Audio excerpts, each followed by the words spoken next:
I myself am on a journey to continue to build out my friendships in my 40s because it's a different level. There's different issues, there's different desires, there's different goals, there's dreams, there's aspirations. Like those kinds of friends that I can feel comfortable with, that I trust talking to, and knowing that they're not going to go talk to so and so about what you've talked about. That's what I'm talking about. Those friends that are willing to check in on you just because. Those friends that are willing to step in and say, hey, how's your business going? And it's not just a watered down question. It truly is, how can we help you with your business growth? Where are those friends? Where's the friendship that when you're up late at night or 3 a.m. in my case, and your brain just won't shut off because for whatever reason, at 3 a.m., my brain thinks it's a good time to start thinking. Where are those friends? Who can I text at 3 a.m. that I'm not waking up? Which one of my friends can I do that with? Right now, none. And so I feel like in this new era or level of what is now my 40s, I'm missing that. I felt like in my 30s, I was missing that. And yes, I do have friends. So I know I joke and say I don't, but I do have friends. I do have people that I can call on. But there's this level or this yearning of wanting more out of a friendship, more expectation. So the question is, why was I so reserved in having those friends? Truth be told, it's because of disappointment. I didn't want to be disappointed. I held high expectations and I expect things and I try to communicate my expectations. But it really is the fact that it's missing.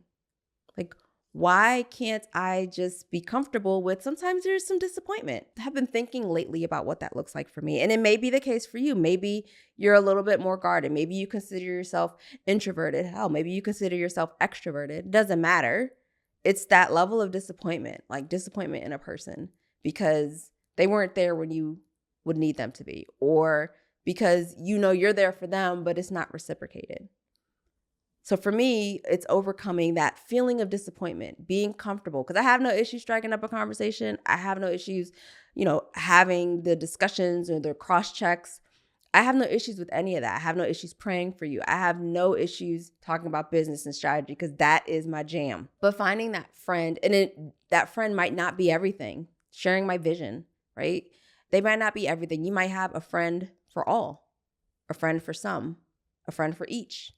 And I'm going to go over it as we continue to unwrap this conversation of community or friendships in your 30s and 40s. But there are 5 types that I've kind of been hinting at in this conversation. And for me, having or starting those type of friendships, my reservation I've found has been hinged on that disappointment. But I understand that connection is needed. I understand that being able to share the wins, the losses, the ups, the downs is needed. And I understand that not every friend fits every mold, right? For me, it's now navigating what that looks like, how I come across. And it's not going to all these cheesy ass networking parties and being like, hi, I'm Claudia, and this is what I do. Like, that's so whack. Like, we can't do that. But it really is truly coming in and saying, hey, I see you're struggling here, or hey, can I help here? That's how I approach something. Or if I see that, I'm a very detailed person when it comes to just noticing others. Like, prime example, I can remember being on an elevator. Don't know anybody on an elevator from a can of paint. And I'm the first one to say, hey, y'all, how we crammed up in here like some sardines? And everybody on the elevator busted out laughing. Like, that was simple, but those were like the bridges to starting to get to know somebody. I wouldn't say get to know somebody, but just breaking the ice. How about that? Maybe that's a little bit easier. And so in my 40s, I'm not going out as much. I mean, you'll catch me at like my kid's volleyball game or a cheer comp. I ain't looking to be, cheersing it up with necessarily. That was a bad pun. But I'm not looking to be, for those of you listening, cheers like clink with the cheer moms. That's not my jam. And maybe it is. But right now it's not. But it's finding that community.